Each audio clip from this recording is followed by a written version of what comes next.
In this session we're going to be solving radical equations. The most simple example of a radical equation would be, let's say we have the square root of x equal to 3. In order to solve for x here, we're going to need to square both sides. Now if we have the square root of something and then all being squared, we can think of the square term as canceling out the square root. So we're left with just what's inside an x, now equal to 9. And the nice thing about equations is that we can check our answer by plugging what we got into the original problem. So we'd have the square root of 9. Does that equal 3? And yes, it does. So we know we've done it right. Now if we look at another example, let's say we have the square root of a minus 5 equal to 2. Again, to solve this, we'd have to square both sides to eliminate the radical. Now we get a minus 5 equals 4, so a would equal 9, and we can check our answer.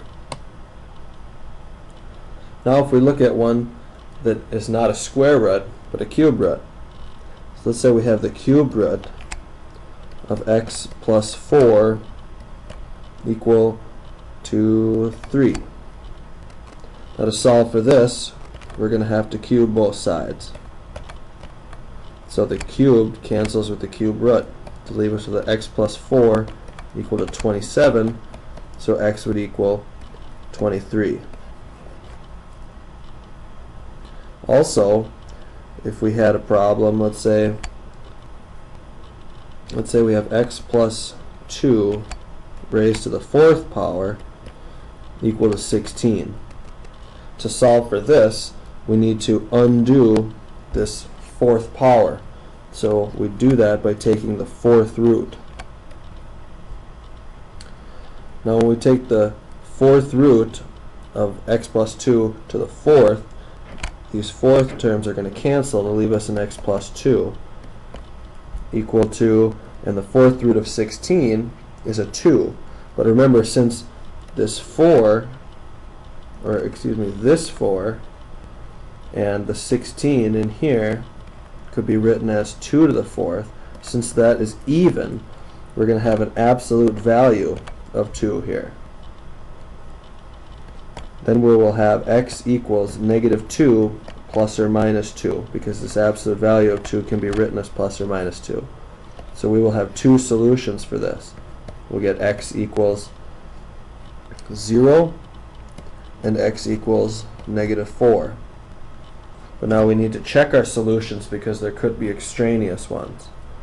An extraneous solution, again, is a solution that you get by solving the problem correctly, but when you plug it back into the original equation, it's incorrect. So our original problem was x plus 2 to the 4th equal to 16. And our solutions were x equals 0 and negative 4. If we plug in a 0 for x, we get 2 to the 4th equal to 16. This is a correct statement, since 2 to the 4th is equal to 16. If we plug in a negative 4 for x, we get negative 4 plus 2 to the 4th. Is that equal to 16? So this would be negative 2 to the 4th. Is that equal to 16? And yes, it is. Negative 2 multiplied by itself 4 times will give us a positive 16. So both 0 and negative 4 are correct solutions. Now let's take a look at the example. T plus 3 raised to the 1/2 minus t equal to 1. In order to solve for radical equations, we need to get one radical on itself, by itself, on one side of the equation, and then square both sides or cube both sides, whatever we need to do. So remember also that the power of 1/2 is just a square root. So we'd have the square root of t plus 3, and then we'd want to move that negative t to the other side in order to isolate a radical on one side. Now we can take the square of both sides to further solve for t and get rid of this radical on the left. So now we have t plus 3 equals t squared plus 2t plus 1. Remember, with this t plus 1 squared, it is not equal to t squared plus 1 squared. Do not distribute that 2 to each. When we have something squared, if it's a quantity squared, then it is that times itself.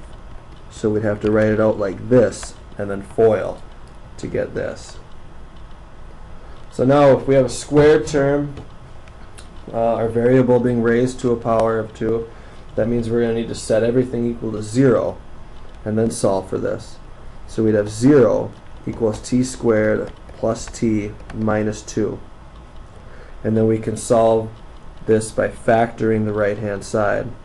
We should get 0 equals t plus 2 times t minus 1. So we need two numbers that multiply to negative 2 and added to positive 1. Now recall that if we have some number a times some number b equal to 0, then one or both of these must be 0 in order for that to hold true. So we will use the same principle to solve this equal to 0. We'll set t plus 2 equal to 0, and we'll set t minus 1 equal to 0. So our two solutions would be t equals negative 2 and t equals positive 1. But remember, we always need to check for extraneous solutions. So if we look at the original problem, which is the square root of t plus 3 minus t equal to 1. Now let's first start out by plugging in our first solution that we got, which was negative 2. Then we'd have here the square root of 1 minus a negative 2 equals 1. Square root of 1 is just 1, plus 2 equals 1. Absolutely not. 3 does not equal 1. So t equal to negative 2 is an extraneous solution. Now let's check t equals 1. Then we'd have the square root of 1 plus 3 minus 1 equal to 1. The square root of 4 minus 1, is that equal to 1? The square root of 4 is 2, so 2 minus 1, is that equal to 1? And yes, it is. 2 minus 1 is 1. So our answer of t equal to 1 would be our unique solution for this problem.